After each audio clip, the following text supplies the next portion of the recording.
Hi MRH, this is Miss Brown, and today we are going to be making plans for a virtual exhibit. So those of you at the elementary school or those of you that went through the elementary school know that obviously creating physical exhibits is a big part of what we do. But today we're going to be thinking about a different way to create an exhibit. So you will need a pen or a pencil and paper plus access to the resource for this lesson. And this isn't just something that we are doing. This is something that museums around the world are doing and have been doing for a while now, is creating virtual exhibits. So instead of going to a physical museum to see an exhibit, you can go to a website and experience a lot of the same elements of an exhibit, but virtually. You can understand why right now in particular a lot of museums are working on getting more exhibits online, but this was a thing before the coronavirus. One example is the Smithsonian's Superheroes exhibit, obviously on a fun topic, and the Smithsonian is a network of renowned museums, mostly located in Washington, D.C., and their Museum of American History has an exhibit on superheroes. So this is kind of their entry page. So kind of like at the beginning of an exhibit, there might be an introduction to the exhibit. This is the virtual equivalent. And then they have kind of two main rooms in the exhibit, two main areas: costumes and merchandise and comic books. So if I click on one section, so again, this is like I'm walking to one room of an exhibit space. They've got a photo of an artifact and a little blurb about the artifact. Again, an artifact and a description of it. So just like we would walk through a physical exhibit and see artifacts and photos as well as captions for them, we can see that similar thing here virtually. So that's what we're going to be doing today. Now, you could create a virtual exhibit on basically any topic, but today we are going to be focusing on a historical topic, one for which there are a lot of great artifacts available. And we're going to be focusing on the ratification of the 19th Amendment, which gave some women, technically all women, but in actuality some women, the right to vote in the United States.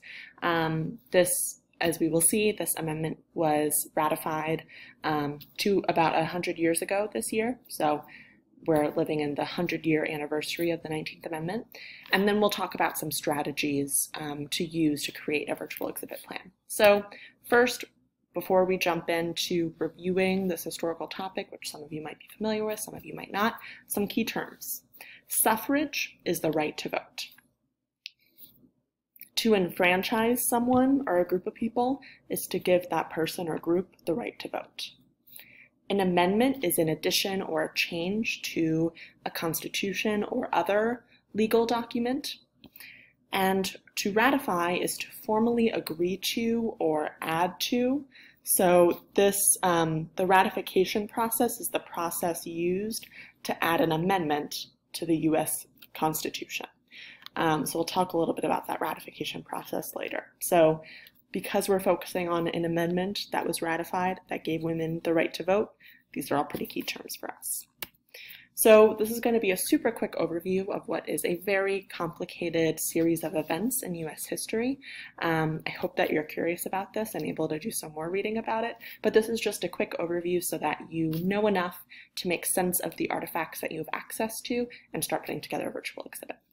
So starting with the origins of the movement for women's suffrage. So originally, women were among many people living in the U.S. who did not have the right to vote, and women were largely expected to focus on taking care of their homes and their husbands and their children.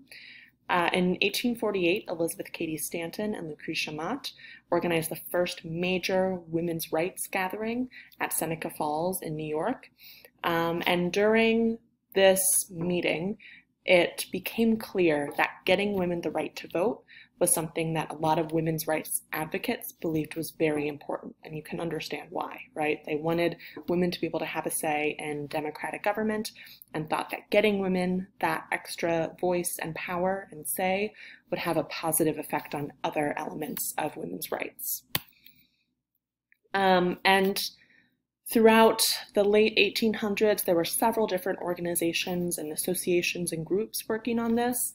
By 1890, The largest one, the most powerful one, was the National American Woman Suffrage Association. So again, that word suffrage, meaning the right to vote, is right there in the name of the group. And by 1890, Stanton, Susan B. Anthony, and other leaders of the women's rights movements had founded NAWSA, which was focused initially on encouraging individual states to enfranchise women. So often individual states could amend their state constitution by a popular vote. And so these two women and other leaders, so this is Elizabeth Cady Stanton and Susan B. Anthony, were trying to encourage individual states to allow women to vote. And through the early 1900s, there were a lot of successes. So the states that are white gave women the right to vote.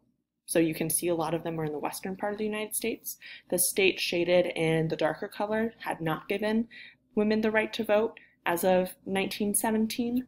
And you can see there are some states with little polka dots, and those states had partial suffrage for women.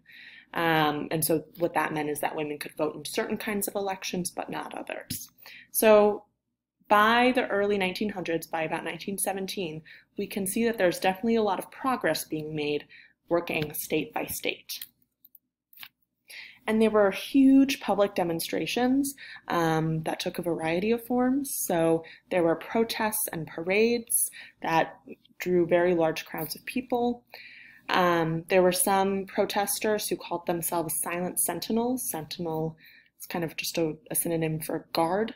And they stood outside the White House silently protesting. So you can see the signs they're holding up, "Mr. President, how long must women wait for liberty?" One of the most famous protesters of this era was Alice Paul, who was arrested and a lot of people thought treated too harshly while she was imprisoned as a protester. Eventually, over time, suffragists, so again, people who are fighting for women's right to vote, began to focus on a nationwide effort to get women the vote, and they want to add an amendment to the US Constitution. So instead of continuing to work one state at a time, they wanted one constitutional amendment to our national constitution to address this issue. Now you can imagine that there were also some opposition to women's suffrage, and there were people who believed that women should not have the right to vote. So this poster, which is actually one of your artifacts that you'll be able to choose from later, it says, "Are women represented? Women are always represented." This poster is basically arguing that women's husbands and fathers and sons can represent their beliefs and their perspectives. Women don't really need the right to vote because the men in their lives can kind of speak for them. And so while support for women's voting was increasing during this time, so was the opposition, right? A lot of people were becoming more and more opinionated either way. And many believe that giving women the same voting rights as men would disrupt the natural roles of men versus women. It was thought that women were meant to be focused on the home and children. Men were meant to be focused on work and lives outside the home and worldly issues. And so giving women the right to vote would disrupt that natural way of things. And some argued that because men were more likely to be employed outside the home or could be drafted into the military, they had earned the right to vote, right? They were out working in a job outside the house, they were serving in the military, and so of course they got the right to vote, whereas women, mostly at this time, were not seen as having jobs outside the home and could not serve in the military, and so they hadn't earned that right in the same way that men had. Eventually, so in 1918, President Woodrow Wilson announces his support of women's suffrage and starts to argue for a constitutional amendment. This is after decades and decades of public protests and lots of pressure. And eventually in 1919, Congress approved the amendment. So first, the United States Congress has to approve a new amendment to the Constitution, and then 2/3 of the state legislatures have to also approve it. And so the ratification process, that process to add an amendment to our Constitution, was finished in 1920. So again, 100 years ago this year. So the amendment that was added says the right of citizens of the United States to vote shall not be denied or abridged by the United States or by any state on account of sex. So again, whether you are male or female, cannot be a reason that the United States or any individual state keeps you from voting. Your right to vote cannot be denied or abridged. It cannot be denied or limited in any way. So in the election of 1920, the first big election after the 19th Amendment, over 8 million women across the US voted for the first time. We can see in this photo women going to the polls for the first time.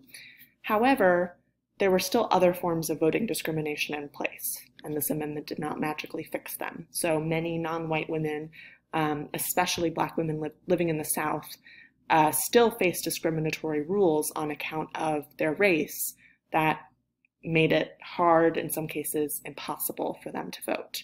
So while the 19th Amendment gave millions and millions of women the right to vote for the first time, it did not, in practice, give all women the right to vote. All right, so now that we have some of the basics of this historical event and time period down, we're going to start thinking about how we can use all this information to help us plan a virtual exhibit. Obviously, again, especially if you're an elementary student or if you have been one, you know that an interesting exhibit is not just paragraphs and paragraphs of writing and information, right? We use artifacts and actual pieces to draw people in and help them engage with learning about a topic. So you will have access to a collection of a bunch of different artifacts related to the fight for women's suffrage and also the opposition to it. These are a combination of banners and buttons and postcards and other items from the period, and you'll spend some time looking through. I would encourage you to select between 5 and 10 different artifacts to use. So the resource will look like this. Each artifact is labeled with a letter and then just kind of a brief description of what it is. For some artifacts, I've added just a little bit of clarification about something. So for example, if you can't read her handwriting, I've clarified that that is the signature of Susan B. Anthony. There are a couple other places where I have just added a bit of clarification to make sure that if the writing is small or hard to read, everyone can understand what the artifact is showing. So you'll look through those artifacts and select 5 or 10 that you would like to include. And then what you'll also need to think about as you're selecting those, and once you've selected them, is a storyline. So again, especially for those elementary kiddos who have planned an exhibit before, you know that when someone moves through a physical exhibit, you want them to be learning a specific story, right? You want them to be able to make a story out of all that they're learning so that it makes sense. We want something similar with a virtual exhibit. So do you want to tell the story of the passage of the 19th Amendment in chronological or time order, starting with the initial efforts to get women the right to vote, continuing through states allowing women to vote, continuing through the president supporting the right to vote, continuing through the 19th Amendment being ratified? Do you want to organize the exhibit by big ideas or themes that go together? So maybe one big idea is the support for women's suffrage. Maybe another big idea is opposition against women's suffrage. Or you could even focus on a few key people, events, or items, right? So if there are specific people represented in various artifacts, you could just create a mini exhibit focused on that one person and their role within this time period. So again, you want to kind of go into your artifact selection with a general idea about the kind of storyline you might want to develop. And then, once you've got your chosen artifacts, you've got a storyline, you need to think about how to display each individual artifact. So again, if we picture being in a museum and looking at an artifact, there's the artifact, and then there's usually something written about it, right? This is where we describe the artifact. So usually there's a brief description, just saying what kind of object it is, maybe giving a brief description of any important details about how it looks. And then we need to provide information about the importance of the artifact. What can you learn from looking at this artifact? What does this artifact teach us about this person or event or place or time? And then you also need to think about the order of your artifacts. It could be that within your different kind of groups or clusters of artifacts, the order isn't important. But if you're telling a story in chronological or time order, the order of your artifacts will be really, really important. Or if within one big idea that you've chosen artifacts to represent, you want to go from the earliest example of that big idea to the latest example of that big idea, then order will matter there too. So once you have selected artifacts, you've thought about your storyline, you've thought about organization, you'll write a placard, just a short description, about a paragraph, telling visitors to your exhibit about why this artifact matters and what it can teach us about the topic. So that's really at the heart of these virtual exhibits, the artifacts and our descriptions and explanations of them. Additionally, like the example that we looked at earlier, many virtual exhibits have an introductory text, so 1 to 2 paragraphs kind of welcoming someone to the virtual exhibit and telling the overall topic that it's about. It might even give some clues about the layout of the exhibit or the kind of storyline that visitors can expect. And some virtual exhibits might have different sections, right? So especially if you're talking about 2 different big ideas or themes, you might have 2 sections in your exhibit. Again, just like the example that we referenced, the superheroes exhibit. So you'll be sketching out what you would want your virtual exhibit's website to look like on paper with pencil and pen. I'll show you what that looks like for me in a moment. What you need to include are the artifacts that you've selected. You can just write down their name in the document. Placards and descriptions for each artifact. And you need to make sure that you are including all of those in a way that represents the overall organization and storyline that you want to accomplish. Again, the artifacts have a letter plus a name. You can write just the letter, you can write just the name, you can write both. So let me show you what my examples look like. So again, I'm picturing if I could make this into a website, I would want kind of the home page of my virtual exhibit website to have kind of this title. So you can see I've marked this as my introductory page. This is like my welcome to my exhibit. Here's what you can expect. Fighting over the vote, activism for and against women's suffrage. So the storyline I decided on was thinking about for and against, right? Those 2 big themes about this topic are what I was focusing on as I pulled out artifacts. So this is my introduction. I'm giving a combination of background information on the topic as a whole, because again, someone who visits my virtual exhibit might not know much about this topic, so I want to give them that background before they jump in. And I'm also giving a hint about how my exhibit is organized.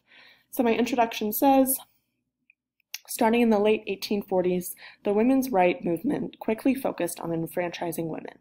The National American Woman Suffrage Association led the fight, focusing on state constitutional amendments. A series of protests, parades, and demonstrations led to many states enfranchising women. Finally, in 1920, the 19th Amendment was added to the U.S. Constitution. I'm just kind of summarizing a lot of the information that this presentation covered. However, not all Americans supported this movement. This exhibit explores the ideas of those who supported, as well as those who fought against, women's suffrage. So again, I'm pretty clearly telling a visitor to my exhibit how I organize the exhibit, right? I want them to know going into the exhibit whether they should expect to see things in chronological or time order, whether they will see certain key events or people focused on, or whether they will be exploring a few big ideas. So then, again, if this were a website, I would want you to be able to click to go to the section about for supporters, or to click, my cat's excited about this too, or to be able to click to go to the section about opponents of women's suffrage. Again, you can't click on this because it's just a piece of paper, but that's okay. I'm imagining what this virtual exhibit could look like if it were done online. Then, so let's say you click on the for supporters button, it would take you to my first topic where I've planned out what that section of the exhibit would look like. So again, this is for supporters of women's suffrage. What you'll see is, again, I'm taking a lot of inspiration from that superheroes virtual exhibit we looked at earlier. They had an artifact and then writing about the artifact and then writing. I've done something similar. You'll notice I didn't worry about drawing a perfect replica of each artifact. I just wrote down the title of each artifact. If I were actually making this into a website, I would include a photo of the artifact. So my first artifact is C, Women's Suffrage Postcard 1. That is this artifact. My little placard says, "This postcard, featuring words and a signature from leader Susan B. Anthony, shows the importance of this individual leader during the fight for women's suffrage. The postcard says, 'Failure is impossible,' showing how dedicated Anthony and others were to the cause." So again, this whole section of my exhibit is just all about supporters of women's suffrage. Susan B. Anthony was a very important leader, so I want to explain her connection to this overall topic. You can pause if you would like and read through my placards for these two other artifacts, but I chose another women's suffrage postcard. You'll see in my explanation why I thought that was an important one to choose. And then I chose the women's suffrage banner here. Something else that I was thinking about is when we go to a physical museum, we don't want to see all one type of thing in a display. I don't want to only see postcards in a display. That gets kind of boring. So something that I was thinking about, I chose a couple postcards and then I thought, you know what? If this were an actual exhibit, someone might want to see another type of artifact. So I was intentional about finding another type of artifact to include as well. So again, your goal is to identify 5 to 10 artifacts from this document that you would like to use. Think about a storyline. Think about an organizational strategy for arranging and organizing your artifacts, and then start planning out. If you were going to be able to turn this into your ideal website for a virtual exhibit, what would you want the home page to look like? What would you want maybe the different sections of your exhibit to look like? And start planning out how you would combine artifacts and your own writing about the artifacts to create a really informative, interesting virtual exhibit experience. I'm really excited to see what you all come up with. Make sure that you look through all of the artifacts. There are some really interesting ones, and have fun and be creative.